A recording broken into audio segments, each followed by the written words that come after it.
Everybody, welcome to the November Viewpoint Get Together. Today we're joined by John Archer from Headway, who's just going to give us a brief overview of the charity, and hopefully in the new year will be joining us at one of our face-to-face get-togethers across the county. So stay tuned for more information on those as and when the dates are circulated. So welcome you, John.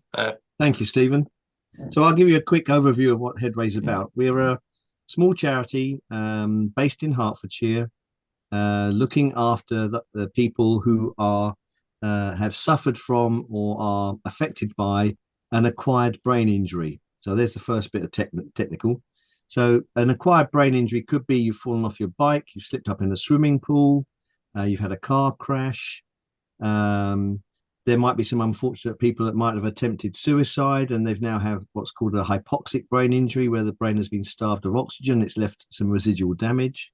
But we also pick up people with a stroke. That's an acquired brain injury. It's something you weren't born with and has come through. So we have quite a range. We also cover people who maybe have a low-level brain tumor that has then been removed, but the removal, again, has left them with some sort of level of disability, cognitive capability has suffered. So we cover all of those, and we are 18 plus. We don't look after children. That's a different charity that looks after children up to there. So we're 18 plus. We have about 1,200 people on the books, of which about 300 I would say are active. Now I say that because a brain injury doesn't go away. It changes over time. So the door is always open. We close very, very few cases, and people want to keep in touch just in case their situation changes and they need some more support. So, as I said, we're very small. There's about 8 of us covering the county. We're one of 125 branches of Headway UK across the country, but we look after Hertfordshire, and believe me, with 8 people, that's quite enough because Hertfordshire is such a massive county. We don't have a centre per se. We go out to where our clients are, either at their homes or we hire community halls for specific group activity. So we only have a small office based in Hitchin, but purely for administration. We don't do any of our work there. That's all done out in the field. So we look after people who have had a brain injury, but the other part of the puzzle that sometimes is very often missed is we look after the carer as well. So it's as traumatic for the carer as it is for the person who's had the brain injury, of this change in life and change in their circumstance. And so I'm guessing, but I think about 50% of our effort goes into those with the brain injury, and 50% goes into supporting the carer with their knowledge and capability of helping their loved one with the brain injury in the post-brain injury time. We also are now just starting to look at a family project where the effect of a brain injury on the children is also a major consideration. And so we want to try, and everything we do is really wanting to try and make the family unit and their life as normal, whatever normal means, but as normal as possible. And so we want to take away the stress of the situation. We want to ensure they fully understand what's happened. We want to understand that we try and take away some of the money worries that people will have. And we do that through a range of services. We have a joint venture with Money Advice Unit at in Herts County Council, where we can refer our clients in for money advice. And that's been so successful. In the last 2 years, we've accumulated about £600,000 worth of additional benefits that many of my clients would not have been able to get hold of, are quite, legitimately able to get them. But when they see the paperwork, it's like kryptonite to Superman. And so they don't like those forms. But if they go through the MAU, it's handled as a professional case from start to finish and closure. And that has affected many of our clients very positively. And it's taken away that worry about where the money's going to come from and how am I going to carry on. Many of our people at Headway have lost their job. Many of the people have also lost their driving license because of their brain injury, so they've got to relearn how to drive. And we do a lot of work on that too. So we're trying, most of our work is around trying to make sense of their brain injury and keep them as well informed as possible of what they can do to overcome it. Coping strategies, ways of reworking their brain. Excuse me. So we do all of that. I have 4 occupational therapists. I have 3 support coordinators, and between them, they are offering service to those people, and it's working pretty well. I must admit, we're doing quite well. So the other services we offer, we do, if you're part of Headway, we try and give a rounded package that can support you as best it can. So we do offer things like counselling to people, and we offer occupational therapy. We're looking to try and get people back to work. We do an awful lot of work with carers in terms of carer education, and we find, honestly, that's as much our benefit is for the carer, because a better educated and informed carer can support their loved one better, and that helps us make progress along their recovery path because they understand what's going on. And so all those things come together in a mix, and hopefully leads to people recovering best they can. Probably never 100%. There'll always be some residual, but getting them into a place where they are capable and know that we're there for them to get through their life and get on with their life. The ultimate aim for many of them is to get back to work, and in some respects we can help that. It's unlikely that someone who's fallen off the scaffolding will go back up on the scaffolding again, but we'll help with getting re-employment. And there's a lot of local employees that will help with that sort of return to work plan. So that helps a lot. And then we work with other agencies to make sure that if they've got different needs, we contact those and make sure we get the right package of support in place. If you were to come to Headway, you would refer yourself in, or you'd be referred from Heart's Help, or from social workers, or from trauma hospitals, or you'd self-refer, or they could come in from any one of the network of organizations, like Mind, for example, comes to mind. And so they would all be able to refer into us. Upon receiving a referral, we will triage it. We'll make sure we understand what has happened and what your needs are. And we would make sure we then go and do an assessment with you to make sure that what we offer is something that makes sense. We haven't got a magic wand. We're not going to, change things overnight, but we do want to be able to offer a package of services, which support some of the major issues that people will be facing, and refer people to other agencies if we're not the right agency. We do a lot of active signposting too. And so we do that. And if we feel we can do something and we can make a genuine offer that we can help you, then you'll be invited to join one of our peer support groups, because we know that the social isolation issue is massive for people. So to join others and know you're not the only one with a brain injury, and chat and talk about things is a massive piece of therapy and helps an awful lot. So there's 8 of those around the county. And then, as I was saying about returning to work, we have a program called Habit, which is helping ABI together. And Habit is for that proportion, maybe about a third of people we work with want to get back to some sort of meaningful activity.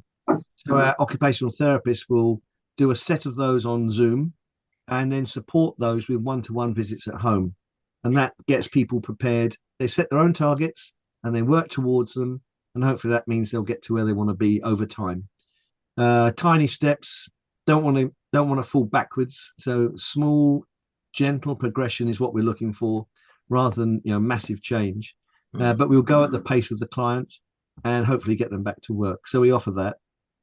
As I said, we offer counselling to those people who are invited into the service, because sometimes the carer doesn't know which way's up, and is being totally bemused by the fact that their loved one is not how they used to be. And so they need some help to get their head around that too. And so when you say that, the things that happen in a brain injury, fatigue is a massive issue. Empathy is another issue. Memory is a big issue.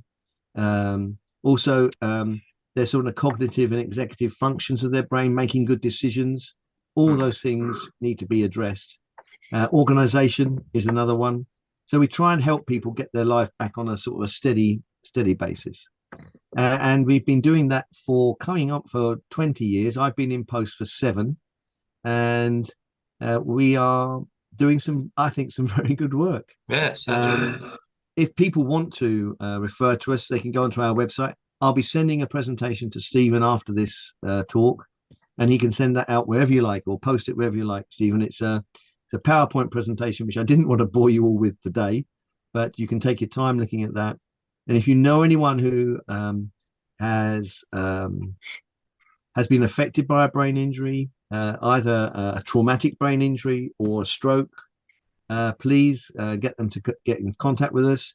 As I said, there is no magic wand, but we will genuinely try and help as much as we can.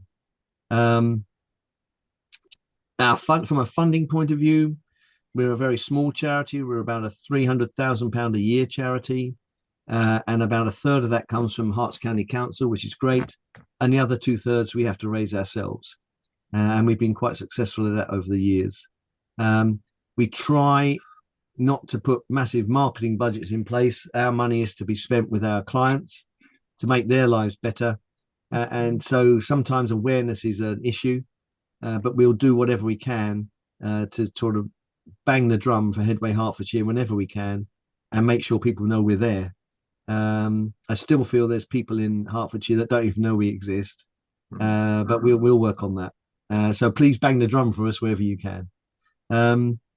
Other than that, Stephen, I think that's a rounded view of what we are. And I think I think the PowerPoint will give you a few more steers to things we do, but they're our general services. And what we're trying to do is get people's lives back on track best we can. Well, thanks, John. Okay. Sounds really good and very positive. And yeah, it's a big county to try and cover. Oh, it is. Yeah. My petrol bill for my team is quite big. Yeah. But it's the bet. It was either that, Stephen, or investing in a facility, with a massive capital cost and a running cost. And I don't have that sort of funding. And so our better model is to go out to where the people are. Yeah. And actually, you by seeing people in their home situation, that also helps with the planning of how we can best help them. Yeah. Yeah. We do offer, we do have some fun too. We offer seated yoga classes, and the peer support groups are always doing art and craft, or having, guest speakers in and all that sort of stuff, and going to the seaside and everything else that groups like that do.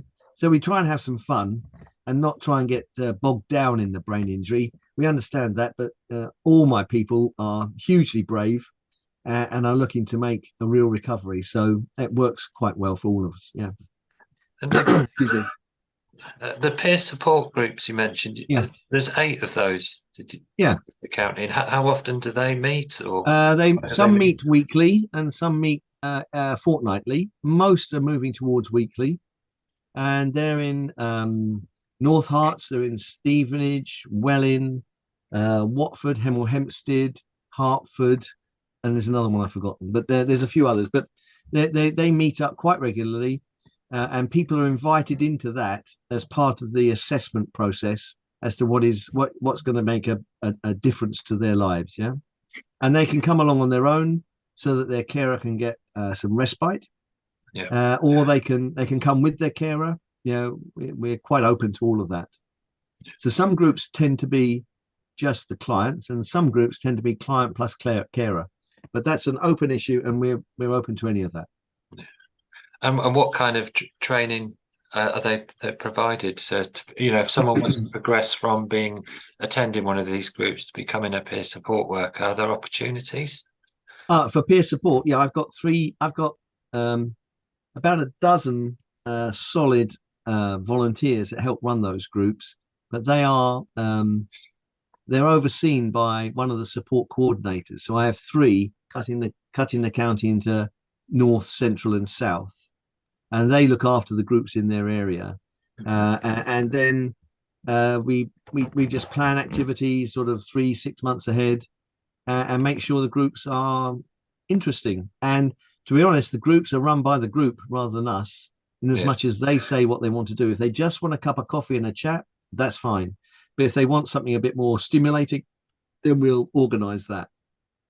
Yeah. And we've just moved a couple of groups out from a coffee morning setting, and have just hired 2 different community halls because there was a desire in the group to do more.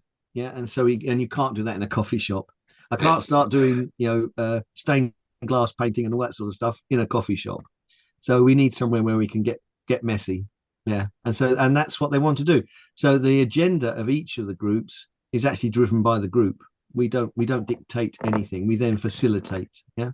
Yeah, that sounds good model, and all suggestions listened to and Yeah, absolutely. Yeah. put into practice if Yeah. possible.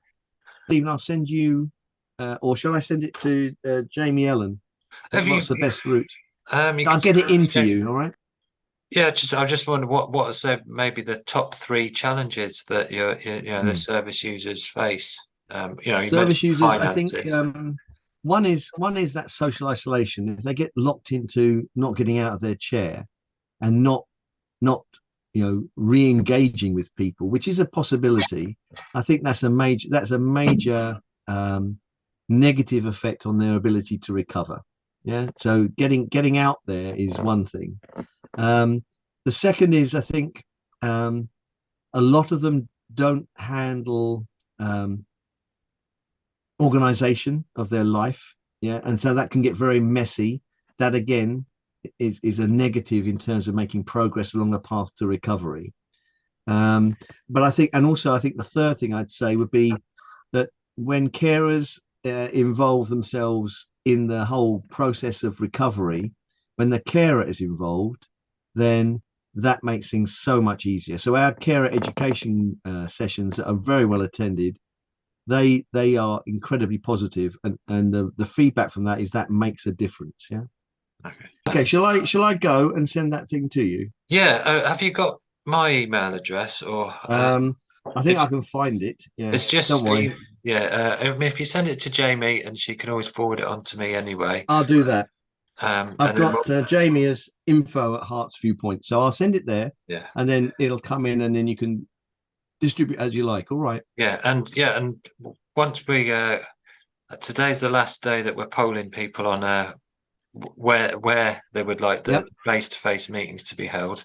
So I'll Okay. get back to you with an idea of when we could come. You can come along to one or a couple of them and give us a talk to I'd be hopefully very a willing to bigger do that. All audience. right. Yeah. Okay. All right. Thanks All ever right, so Stephen. much. Thanks for your Good to time. talk to you. All Okay, right. Bye bye. bye.